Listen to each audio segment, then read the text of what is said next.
CMRL Exalogic മാസപ്പടി കേസിൽ വീണ്ടും എൻഫോഴ്സ്മെന്റ് ഡയറക്ടറേറ്റിന്റെ പരിശോധന ശക്തമാകുകയാണ്. 8 ഇടങ്ങളിലാണ് ED റെയ്ഡ് നടത്തുന്നത്. കോഴിക്കോട് കേന്ദ്രീകരിച്ചാണ് കൂടുതൽ പരിശോധന നടക്കുന്നത്. ഇത് 3-ാം തവണയാണ് ED ഇത്തരത്തിൽ വ്യാപക പരിശോധന നടത്തുന്നത്. ED അസിസ്റ്റന്റ് ഡയറക്ടറുടെ നേതൃത്വത്തിലുള്ള 4-അംഗ സംഘമാണ് കോഴിക്കോട് പരിശോധന നടത്തിവരുന്നത്. ഇപ്രാവശ്യം അന്വേഷണം മുഹമ്മദ് റിയാസിന്റെ സുഹൃത്തുക്കളിലേക്കും വ്യാപിച്ചിട്ടുണ്ട്.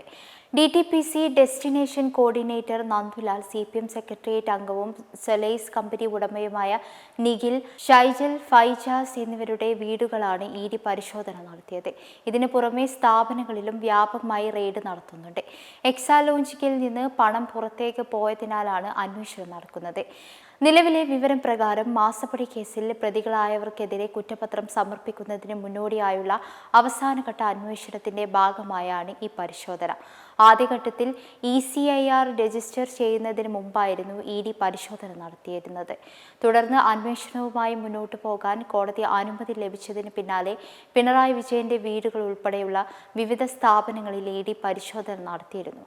ഇതിന് പിന്നാലെ എക്സാലോജിക് ഡയറക്ടറായ വീണയെ ED 2 തവണ ചോദ്യം ചെയ്യലിനായി വിളിപ്പിക്കുകയും ചെയ്തിരുന്നു. എന്നാൽ നിലവിലെ റെയ്ഡ് വീണയുടെ ഡയറിയിൽ നിന്ന് ലഭിച്ച വിവരങ്ങളുടെ അടിസ്ഥാനത്തിലാണെന്നാണ് വിവരം.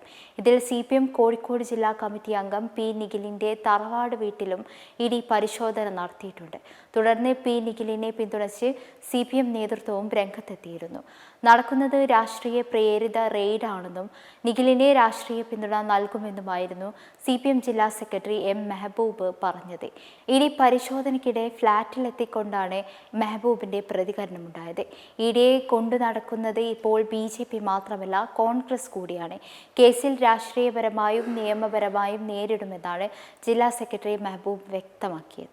BLM കേരള, തമിഴ്നാട്, പോണ്ടിച്ചേരി.